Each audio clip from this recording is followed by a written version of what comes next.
Bonjour, en ce début d'année, souvent on parle de bonnes résolutions et on espère pouvoir les tenir dans la durée. Cependant, les statistiques démontrent que il y a très peu de gens qui tiennent le coup dans la durée.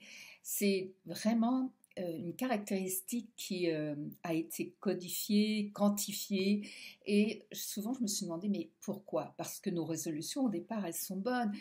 Faire du sport, manger sainement, réussir tel projet, pouvoir faire accomplir telle action, et pourtant très peu aboutissent dans ce qu'on a décidé au départ. Et c'est souvent le problème avec ces résolutions, c'est que il faut faire la différence entre désir, résolution et objectif. Un désir, c'est quelque chose qu'on a envie. Au fond de nous, on y pense, on en rêve, on se dit « Ah, ça serait bien si ». Mais ça reste de l'ordre plus du rêve ou du désir que de la réalité. La résolution, là, on franchit un pas parce que on décide, bon, cette année, je fais attention, je fais du sport, je marche tant de fois par semaine, ou je vais tant de fois à la salle de gym, ou toute autre résolution du même ordre.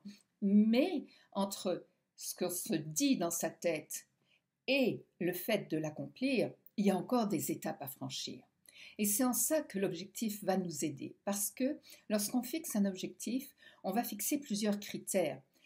Est-ce que cet objectif est réaliste et réalisable? Si j'ai un temps plein, je suis mère de famille avec des enfants de différents âges, donc avec différentes activités ou des horaires différents ou des écoles différentes.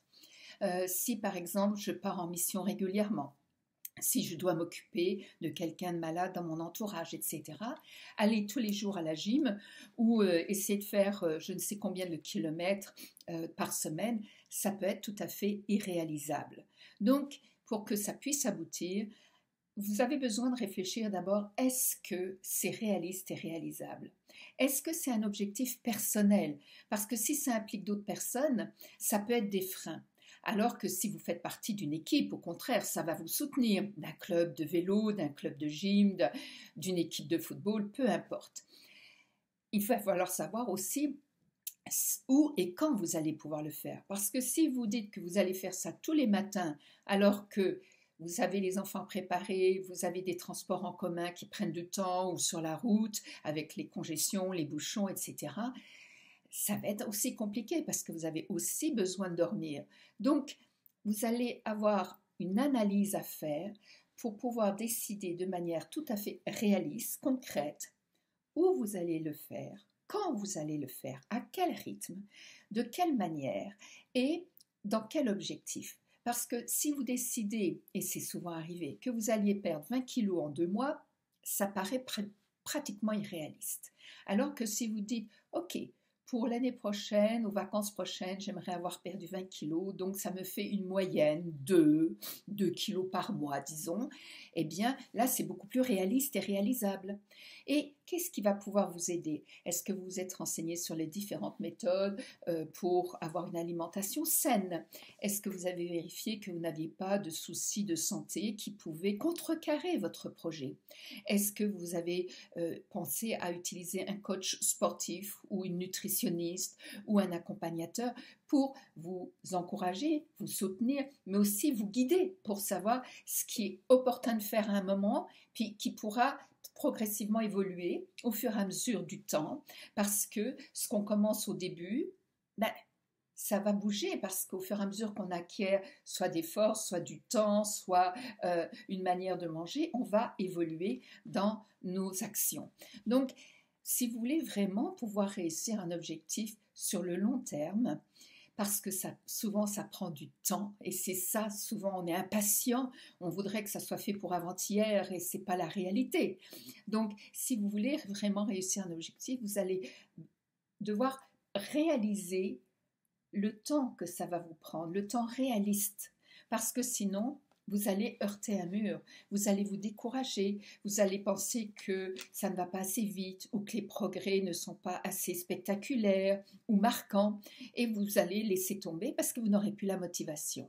Et en parlant de motivation, il y a aussi des exercices à faire par rapport à la motivation parce qu'une motivation, ça s'entretient, ça ne se ça n'apparaît pas comme ça un matin parce que vous vous réveillez en disant «Oh, ça y est, je vais faire de la gymnastique» ou «Oh, je vais changer mon alimentation». Non, c'est quelque chose qui va devoir se travailler et là aussi évoluer au cours des semaines et des mois qui vont suivre de façon à modifier les éléments de cette motivation. Parce que sinon, votre motivation du départ, qui était certainement très bonne, ne résistera pas dans la durée parce que si vous dites, encore une fois, je veux perdre 20 kilos et qu'au bout de 6 mois, vous n'en avez perdu que 4 ou 5, vous allez dire, bah, j'y arriverai jamais. Alors que votre objectif était bon au départ, vous aviez rempli toutes les cases. Mais vous avez oublié qu'un objectif, c'est jamais rectiligne.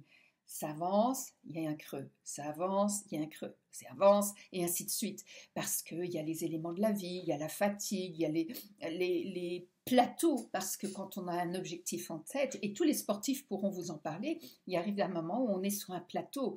Et c'est là où on a besoin de s'interroger, qu'est-ce que j'ai besoin de faire différemment? Qu'est-ce que j'ai besoin d'ajouter ou de retirer dans mon entraînement pour que ça puisse devenir non plus un plateau, mais une étape avant de franchir un autre palier.